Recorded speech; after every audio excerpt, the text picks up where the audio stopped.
Baik. Assalamualaikum warahmatullahi wabarakatuh. Salam, Om Swastiastu, Namo Buddhaya, salam kebajikan. Yang saya hormati, dosen pengampu mata kuliah Sistem Hukum, Bapak Arhaman Syafebri, SIP MSI, dan yang saya banggakan rekan-rekan sekalian. Sebelumnya perkenalkan saya Lisda Permatasari dari kelas B Intralaya, Prodi Ilmu Administrasi Publik, akan mempresentasikan materi dari buku perburuhan yang saya ambil yaitu di sini saya akan mempresentasikan materi dari bab 7 yaitu peraturan-peraturan perburuhan dalam hubungan kerja. Oke, next. Hubungan kerja adalah hubungan antara buruh dan majikan yang terjadi setelah diadakannya perjanjian oleh buruh dan majikan. Yang dimana perjanjian ini disebut perjanjian kerja. Di mana majikan majikan bis menyanggupi dalam membayar upah oleh buruh yang bekerja kepadanya. Dan buruh juga menyanggupi pekerjaan yang di mana dia mendapatkan upah dari majikan. Nah, dalam hubungan kerja sendiri terdapat peraturan-peraturan mengenai hak dan kewajiban buruh dan majikan. Dibagi dalam empat. Yang pertama ada perjanjian kerja.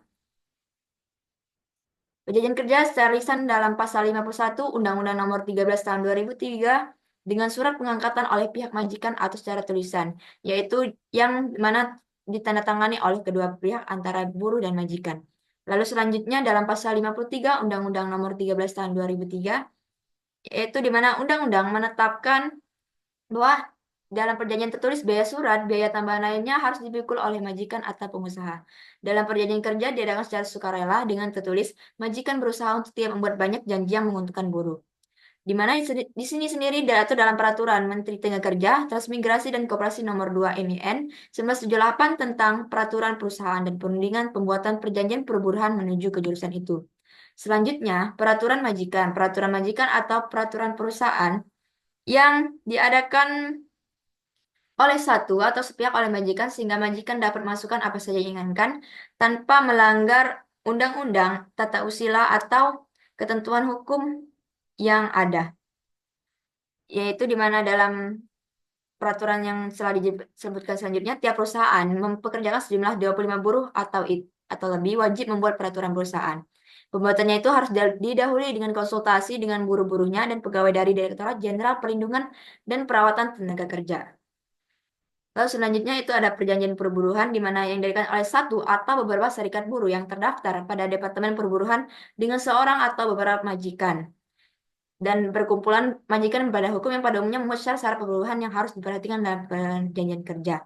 Itu perusahaan melayani berbentuk serikat buruh, pengusaha wajib melayani kehendak serikat buruh untuk mengadakan perundingan perjanjian perburuhan.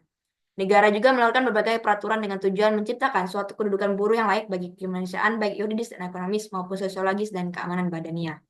Lalu selanjutnya itu ada peraturan perundang-undangan, di mana dalam azas sendiri di Kitab Undang-Undang Hukum Perdata buku 3 bab 7A yang berisi yang pertama, diadakan ketentuan-ketentuan yang sifatnya mengatur saja. Lalu kedua, diadakan ketentuan-ketentuan yang sifatnya memaksa yang tidak boleh dikesampingkan dengan merugikan buruh itu sendiri. Lalu ketiga, perlindungan yang sifatnya di antara mengatur dan juga memaksa. Lalu keempat, perlindungan bagi pihak buruh yang lemah ekonominya terletak pada kekuasaan pengadilan yang tidak terdapat pada perjanjian lainnya. Kesimpulan dari materi kita hari ini yaitu hubungan kerja antara buruh dan majikan diatur melalui perjanjian kerja, peraturan majikan, perjanjian perburuhan, dan peraturan perundang-undangan. Yang di mana perjanjian kerja sendiri berisi hak dan kewajiban buruh serta majikan yang dapat dibuat secara tertulis atau lisan. Peraturan majikan ditetapkan sepihak oleh majikan tetapi tetap harus mematuhi hukum yang berlaku. Sementara itu, perjanjian perburuhan melibatkan negosiasi antara serikat buruh dan majikan menentukan syarat kerja yang adil. Negara menyediakan peraturan tambahan untuk melindungi hak buruh dari potensi eksploitasi oleh pihak majikan yang memiliki kekuatan ekonomi atau serta yang lebih besar. Sekian presentasi dari saya ucapkan terima kasih. Wassalamualaikum warahmatullahi wabarakatuh.